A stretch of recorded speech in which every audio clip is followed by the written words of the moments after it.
मैं सीधा रुक करता हूं शुभराष्ट्र का, वो भी इंतजार कर रही हैं, और तौसीफ खान साहब भी इंतजार कर रहे हैं। शुभराष्ट्र, मैं आपका रुक करता हूं।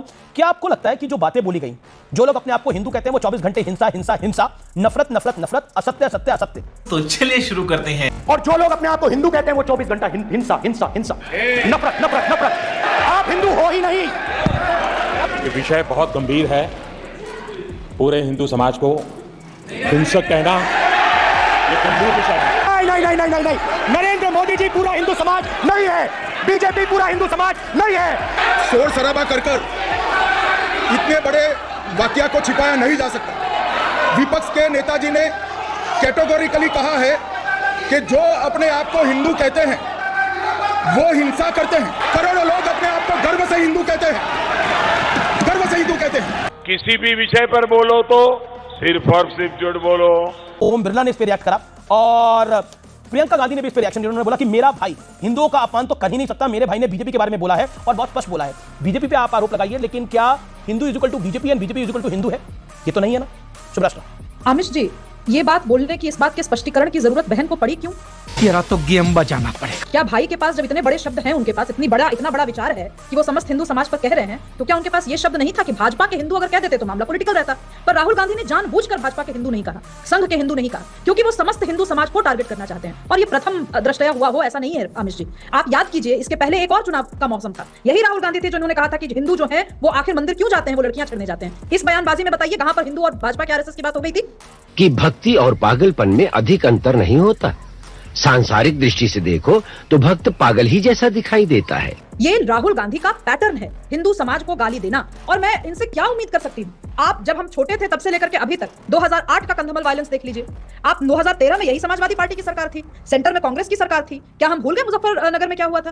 क्या भागलपुर राइट्स हम भूल सकते हैं? क्या 1984 के राइट्स हम भूल सकते हैं? मैं ये उदाहरण क्यों गिना रही हूँ? क्योंकि इन सभी सिचुएशन में माइनॉरिटीज पे, अलग अलग माइनॉरिटीज पे, चाहे वो मुसलमान हो या वो सिख हो या वो क्रिश्चियन हो, सबके ऊपर हिंसा हुई है और सभी जगह कांग्रेस की सरकार रही है, या इंडिया अलायंस में जो लोग आज है उनकी सरकार रही है। अरे मैं दूर क्यों जाऊं? अभी बंगाल के इशू पर बोलते ना, हिंसा पे तो बोलने के लिए बहुत कंठ फूट गए राहुल गांधी के। जो अभी बंगाल में हिंसा हुई है, जिसमें एक औरत को सड़क पर पीटा गया है, उस पर राहुल गांधी का मुंह चुप क्यों है? अगर सही में वो अहिंसक हैं, अगर सही में राहुल गांधी में अहिंसा का मादा है और उनकी बहन राहुल गांधी को डिफेंड करने आ रही है, प्रियंका गांधी अगर अपनी वचन की पक्की है, कहे कि हम इंडिया अलायंस के साथ नहीं है, कहे कि हम टीएमसी का बहिष्कार करते हैं। बोलने दे, तकलीफ हुआ है बेचारे को। बोल। ये जो कोरी लफाजियां हैं आमिष जी, ये लफाजियां सिर्फ इसलिए की जा रही है कि ऑन रिकॉर्ड कुछ चीजें, पार्लियामेंट का जो प्रोसीजर है, पार्लियामेंट का जो एक डॉक्यूमेंट बनता है, at the end of the day जो डॉक्यूमेंट आज हम भी रेफर करते हैं कि कॉन्स्टिट्यूएंट असेंबली डिबेट्स में क्या हुआ, ये बस वहां पर अपने आप को दर्ज करने की बात है। लेकिन आज का इतिहास ये भी दर्ज करेगा कि अगर राहुल गांधी के सामने फैक्ट चेकिंग मशीन खोल दी जाए तो उनका एक भी वक्तव्य, मैं दावे के साथ कह रही हूं, मैं चुनौती दे रही हूं, अबे जल्दी बोल, कल सुबह पनवेल निकलना है। कांग्रेस पार्टी के किसी भी प्रवक्ता को, इंडिया अलायंस के किसी भी प्रवक्ता को कि मेरे साथ बैठिए और मैं फैक्ट चेकर के साथ बैठती हूं, एक भी वक्तव्य अगर उनका फैक्ट चेकिंग मशीन से सब सही होकर के निकला तो फिर हमारे जैसे लोग देश में बोलना बंद कर दें। ओके, मैं नील यादव, प्रश्न ये है कि राहुल गांधी कहते हैं जो खुद को हिंदू कहते हैं वो हिंसा फैलाते हैं, मतलब हिंदू हिंसा फैलाने वाले हैं, और इस पर प्राइम मिनिस्टर नरेंद्र मोदी को खुद इंटरवीन करना पड़ा। क्या आपको लगता नहीं है बैठे बिठाए राहुल गांधी ने बीजेपी को एक बड़ा मौका दे दिया है? वाह बेटा, लगता है तुम गू खा के ही मानोगे। अमित जी, मैं आपके कार्यक्रम में सबसे पहले तो आपसे भी यह अनुरोध करूंगा कि इस देश के प्रधानमंत्री मोदी जी हैं, देश नहीं है।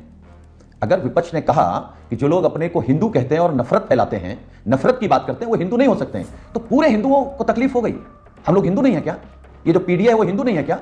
Good question, you are a good question. विपक्ष के जो नेता हैं वो राहुल गांधी जी हिंदू नहीं है क्या? सुनिए, बिल्कुल आपकी बात बिल्कुल सही है। नहीं तो फिर आप बीजेपी को कहते हैं ना कि बीजेपी नफरत फैलाती है, आरएसएस नफरत फैलाती है। आप लोग कुछ बीजेपी और आरएसएस को कहिए, हिंदू शब्द कैसे बीच में आता है? हिंदू क्या सॉफ्ट टारगेट है जिसको हर कोई गाली देके जाना चाहता है, बचना चाहता है? क्योंकि आप देखिए, जो लोग अपने आप को हिंदू कहते हैं वो 24 घंटे हिंसा हिंसा हिंसा, नफरत नफरत नफरत, असत्य असत्य असत्य करते हैं। इस पेशे को भड़वागिरी कहते हैं। मतलब मेरा कहना है, राहुल गांधी को बीजेपी को टारगेट करना है, फ्री टू डू दैट। उन्हें आरएसएस को टारगेट करना है, फ्री टू डू दैट। लेकिन हिंदू समाज को क्यों बीच में लेके आ जा रहा है? नहीं, ऐसा मुसलमानों के लिए बोल के देखे ना, बोल के देखे मुसलमानों के लिए, या सिखों के लिए बोल के देखे, या ईसाइयों के लिए बोल के देखे, बोले किसी और के लिए नहीं बोल पाएंगे, हिंदू के लिए बोल सकते हैं सब। सुन लीजिए, मैं तो सुन रहा हूं सर, पिछले कई वर्षों से सुन ही रहे हैं सब। नो माय डियर फ्रेंड, मैं तुम्हें भड़वा कहता हूं, दलाल कहता हूं, और बताओ और इससे ज्यादा भी कुछ बोलिए। तुम हिंदू मुस्लिम चाहते हो, तुम देश में अगर पिछड़ चाहते हो। अब मेरी बात सुन लीजिए, आप ही सुनाए जा रहे हैं, फिर आप ही सबसे बड़े हिंदू हो गए, मोदी जी से भी बड़े हिंदू हो गए। ये बात नहीं है ना। नहीं तो हिंदू होने पे आप आपत्ति देखिए, है? मैंने क्या कहा? नहीं नहीं, मोदी जी से एक तो नरेंद्र मोदी, एक तो प्रधानमंत्री नरेंद्र मोदी, नहीं प्रधानमंत्री नरेंद्र मोदी से कोई बड़ा हिंदू है, कोई छोटा हिंदू है, फिर हिंदू शब्द। मेरी आपत्ति ये है कि आपको बीजेपी को टारगेट करना है, आप करिए, you are free to do this, लेकिन आप हिंदुओं को बीच में क्यों लेकर आते हैं? कोई रामचरितमानस को बीच में लेकर आता है, कोई हिंदुओं को बीच में लाता है, क्यों? उतर गया है। बहुत बुरे लग रहे, तौबा तौबा तौबा, थारा मूड खराब कर दिया। आप अपना चश्मा उतार दीजिए। अच्छा है अमीश भाई, अब तो मोदी जी का भी चश्मा उतर गया, बीजेपी का चश्मा उतर गया, आप सब लोग उतार दीजिए चश्मा। कैसी बात करते हैं? हिंदू मुसलमान पे बात कर रहे हैं। अरे मैंने बात हिंदू हुई मुसलमान पे अजमीर बात ही नहीं करी, मैंने हिंदू पे बात करी। मैंने हिंदू पे बात करी। मेरी बात सुनिए, आप बीच में बोलते बहुत हैं, आप बीच में बोलते बहुत हैं। क्योंकि आप बात ये है, आपकी बात पीड़ादायक है सर। आप कह रहे हैं कि आप हिंदू मुसलमान को छोड़ दीजिए, आप बड़े हिंदू हो गए। अरे बड़े छोटे हिंदू की बात नहीं है सर, ये हम हैं बड़े हिंदू, आपसे बड़े हिंदू हैं, मोदी से बड़े हिंदू हैं, क्योंकि हम झूठ नहीं बोलते, हम नफरत नहीं फैलाते, हम बंटवारा नहीं करते, हम जुमले नहीं बोलते, हम भ्रष्टाचार नहीं करते। आपको दिख नहीं रहा? अयोध्या से लेकर एयरपोर्ट तक भ्रष्टाचार, सड़क से लेकर पुल तक भ्रष्टाचार। आपको मोदी का भ्रष्टाचार नहीं दिख रहा है? और किस हिंदू की बात कर रहे हैं? अयोध्या भगवान राम की नगरी, कौन जीता? अभी मजा आएगा ना भिड़ो। चित्रकूट कौन जीता? श्रावस्ती गौतम बुद्ध की नगरी, कौन जीता? भाजपा जीती क्या? समाजवादी पार्टी जीती, इंडिया गठबंधन जीता। जो सबकी बात करेगा, जो गरीब की बात करेगा, कमजोर की बात करेगा, पिछड़े, दलित, मुसलमान, अगड़े सबकी बात करेगा, वो जीतेगा। और वही हिंदू है जो सभी जात धर्मों को लेकर के चलता है। आप इनको हिंदू मानते हैं? जो मानिए अखिलेश यादव अपना घर छोड़ते हैं, गंगा जल से धुलवाते हैं। अखिलेश यादव जी मंदिर चले जाते हैं, गंगा जल से धुलवाएंगे। और हम लोगों ने ऐसी सोच वाले लोगों को सुबह शाम का काम दे दिया है। अयोध्या से अवधेश पासी जीत करके आए हैं, भगवान राम के भक्त हैं, दलित हैं, और सुबह शाम अयोध्या में दर्शन करेंगे। अब आरएसएस और भाजपा वालों से कहिए जो गंगा जल से मंदिर धुलवाते हैं, सुबह शाम आए। हम समाजवादियों ने उनको काम दे दिया है कि सुबह शाम मंदिर धुलें। अभी आईना दिखाया है विपक्ष ने, और जैसे ही आईना दिखाया, प्रधानमंत्री जी खड़े हो गए, गृह मंत्री जी खड़े हो गए, रक्षा मंत्री जी खड़े हो गए, कृषि मंत्री जी खड़े हो गए, पूरी सरकार खड़ी हो गई। और ये पूरी सरकार खड़ी हुई है, यही देश की जनता की ताकत है और विपक्ष की ताकत है। मुझे क्रेडिट नहीं चाहिए। और कैसे संयुक्त में रक्त को लाल करने का वो हिंदुओं का रक्त है। सुनील यादव, अब आपके फैसले कहना, मेक योर पॉइंट। जय सुभाष जी। नहीं ठीक, अमीश भाई, मुझे तो घोर आपत्ति है कि अगर यही अयोध्या की सम्मानित जनता भारतीय जनता पार्टी को जिता देती तो वो राम भक्त हो जाती, सच्ची राम भक्त। और भारतीय जनता पार्टी को हरा दिया तो वो मंत्रा हो गई। किस तरीके के भारतीय जनता पार्टी के लोग सोशल मीडिया से लेकर के टीवी तक अयोध्या के लोगों को गाली दे रहे हैं। आई एम सॉरी बाबू। सुनिए, अयोध्या की जनता को कह रहे हैं, गलत बोल रहे हैं। अयोध्या की जनता को विस्फोट कर रहे हैं और सबका पॉइंट टेकन, सुन लीजिए, पॉइंट टेकन प्रेम। विस्फोट मत कीजिए, पॉइंट टेकन, उनको 10 सेकंड दीजिए, फिर मैं आपको मौका।